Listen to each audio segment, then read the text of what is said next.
Hello friends, Danika this side. Today I am going to discuss about defence stock. अभी normally क्या होता है कि अपने वी फोर्टी नेक्स्ट वो सब में डिफेंस, फिर railway, minings, energy, power sector वो सब स्टॉक इंक्लूड नहीं होंगे, बराबर। तो अभी वो सब स्टॉक में भी अच्छे खासे ट्रेड बनते हैं और वो सब का टारगेट भी फटाफट आता है। तो वो सब में अगर हमें ट्रेड लेना है तो हमें वी 200 सीरीज़ में जाना पड़ेगा। यूजुअली मैं वी 200 में सिर्फ वी 20 और रेंज बाउंड ये दोनों के ऊपर ही ट्रेड लेना प्रीफर करती हूँ। तो मैंने इसमें से पूरा डिफेंस का सेगमेंट उठाया है वी 200 में से, और वो सबको वी 20 के ऊपर चेक किया है कि इसमें वी 20 का रिजल्ट कैसा मिलता है। तो मैंने इसके बेस पे ही पूरा बैक टेस्ट भी किया है। तो आज के वीडियो को हम लोग 3 पार्ट में देखेंगे। पार्ट 1 के मैंने कैसे कौन से स्टॉक सिलेक्ट किए हैं स्क्रीनर में से वो देखेंगे। पार्ट 2 में सबके फंडामेंटल्स और बैक टेस्ट डेटा देख लेंगे। और पार्ट 3 में अभी चार्ट के ऊपर क्या कंडीशन है, ट्रेड बनेगा कि नहीं बनेगा, कब बनेगा, वो फटाफट देख लेंगे। ओके, सो फर्स्ट पार्ट से हम लोग चालू करते हैं।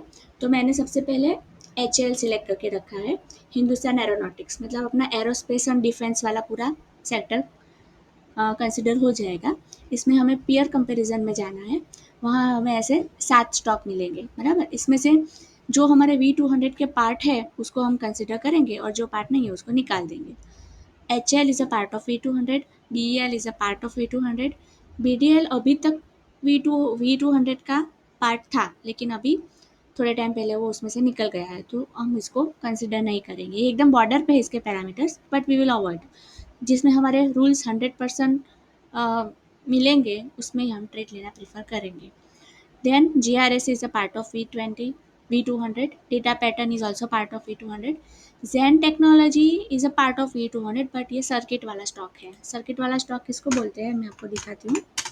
जेनटेक का अगर हम चार्ट में जाएंगे तो आपको ऐसे दिखेगा कि अपर सर्किट, लोअर सर्किट लगती है इसमें, बराबर। इसके ऊपर कर्सर रखेंगे तो इसका ओपन, हाई, लो, क्लोज सब प्राइस एक ही रहेगा।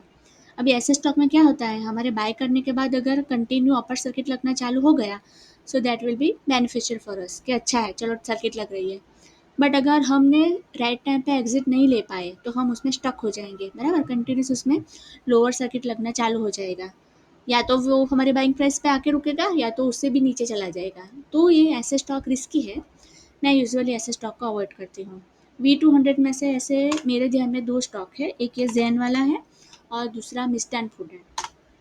ये मिस्टैन फूड, बराबर, it is also part of V 200, but ये भी सर्किट वाला स्टॉक। इसमें आप देखोगे तो सब वी 20 के टारगेट फटाफट आए हैं, लेकिन अगर हम नहीं निकल पाए तो इसमें फंस सकते हैं। So better to avoid such stocks. Okay, then last है Astra Microwave which is not part of V 200। So ये लिस्ट में से हमें कितने मिले, 1 2 3 4, 4 स्टॉक मिले, बराबर। देन अभी हम शिप बिल्डिंग वाले में जाएंगे।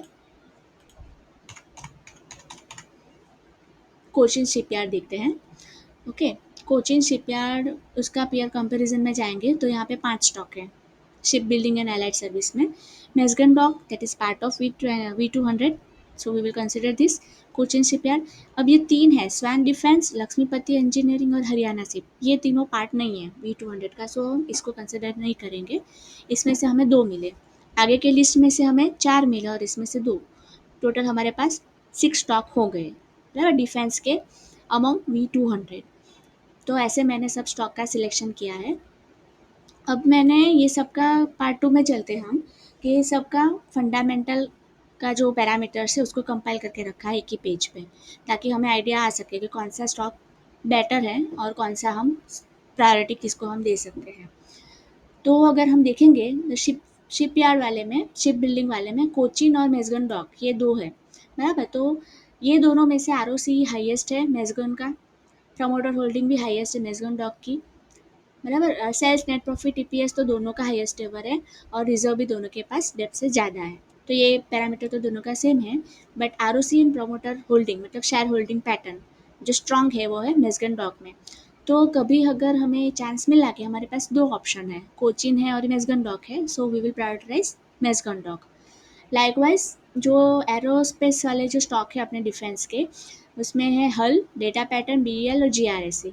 ये 4 में से स्ट्रॉन्गेस्ट फंडामेंटल है भारत इलेक्ट्रॉनिक के, BEL के बराबर, इसका ROE हाईएस्ट एवर है, शेयर होल्डिंग पैटर्न भी इसके स्ट्रांग है।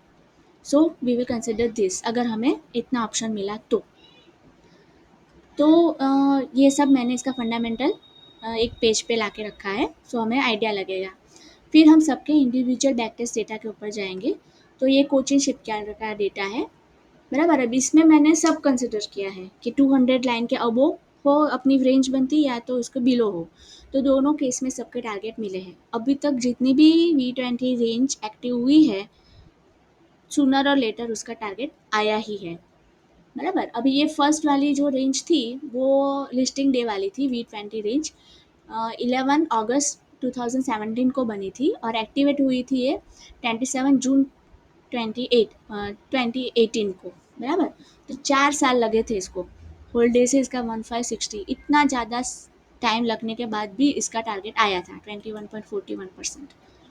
ओके, सो इसके लिए मैंने इसको मेंशन करके रखा था कि भाई ऐसा भी केस होता है कि 1 साल 2 साल बाद भी अगर वो रेंज एक्टिव होगी और अगर हमने बाय कर लिया, अगर उसको होल्ड करके बैठे रहे तो 3-4 साल बाद भी उसका टारगेट आता है बराबर। अभी इतना पेशेंस किसी के पास नहीं रहेगा, सब डर जाएंगे कि भाई ये तो गिर गया गया, अभी लॉस हो गया, क्या करे।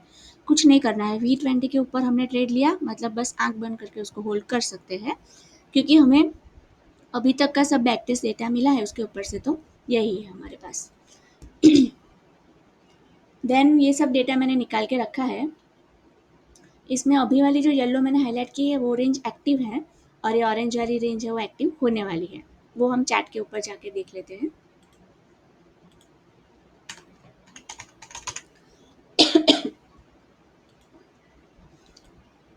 तो ये मैंने इधर मार्क करके रखा है। ये एक रेंज है 34.72% की, और ये दूसरी रेंज है 23.52% की। तो ये रेंज अपनी एक्टिव हो चुकी है बराबर, ये ब्लू लाइन जो आपको दिख रही है वो, और अब प्राइस उसके नीचे चला गया है। और ये दूसरी अपनी है 200 DMA लाइन के नीचे वाली बराबर। तो 1535 प्राइस को जब ये टच करेगा तब ये रेंज भी अपनी एक्टिव हो जाएगी। तो एज पर रूल्स ये वाली रेंज है, और बिना रूल वाली ये वाली रेंज है। टारगेट दोनों का आएगा ही बराबर, क्योंकि ये मुझे लगता है ऐसा राउंडिंग बॉटम बनाएगा छोटा सा, फिर ऊपर जाएगा। सो ये हो गया अपना चार्ट पे कि एक रेंज एक्टिव है और एक रेंज एक्टिव होने वाली है। फिर इसका एवरेज होल्ड डेज मैंने निकाला है तो 190 डेज है। एवरेज प्रॉफिट परसेंटेज में 27.5, और इसका CAGR निकल के आता है 52.83%। Okay, so this was all about Cochin shipyard. ऐसे ही मैंने GRSE का डेटा निकाल के रखा है। तो GRSE में भी बहुत सारी V20 मिलती है बराबर। इसमें भी बिलो लाइन मतलब एज पर अवर कंडीशन वाली 5 है ट्रेड्स, और विदाउट कंडीशन वाली मतलब जो V20 रेंज अपनी लाइन के ऊपर बनी है वैसे बहुत सारे ट्रेड्स हैं, और सबका टारगेट भी आया है बराबर। एज पर कंडीशन ये मैच नहीं हो रहा था, फिर भी उसका टारगेट तो आया ही है। ये एक था जो 2 साल तक चला था ट्रेड, 706 डेज तक, 23.5% रेंज परसेंट पोटेंशियल के लिए। तो 2 साल के बाद भी इसका टारगेट आया था बराबर। और अभी GRSE में 3 ऐसे ट्रेड है जो एक्टिव होने वाले हैं बराबर, तो हम वो देख लेते हैं।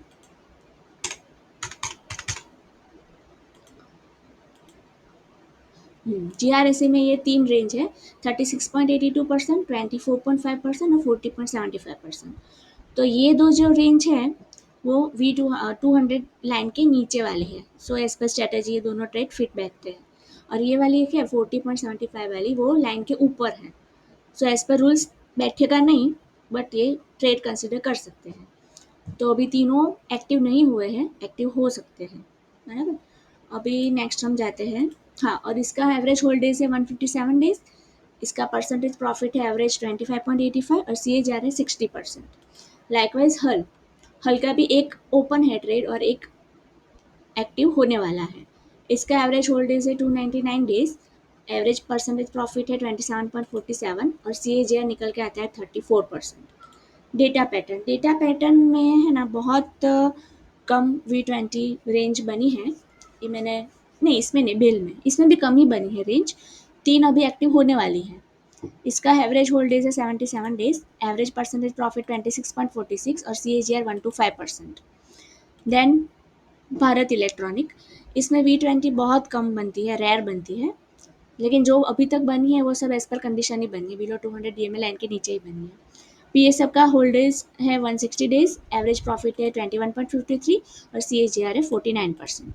लाइकवाइज नेस्गन डॉक है, तो इसमें भी 3 रेंज अभी एक्टिव होने वाली है। एवरेज होल्डेज 122 डेज है, एवरेज प्रॉफिट 30.3 है और CAGR 91% है। तो ये सब के ऊपर से हम यही बोल सकते हैं कि डिफेंस वाले स्टॉक में अगर हमें ट्रेड प्लान करना है तो सेफली अगर इसमें हमें ट्रेड लेना है तो V20 फॉलो करेंगे तो बेटर है, क्योंकि इसका सब बैक टेस्ट डेटा में 100% रिजल्ट मिला है।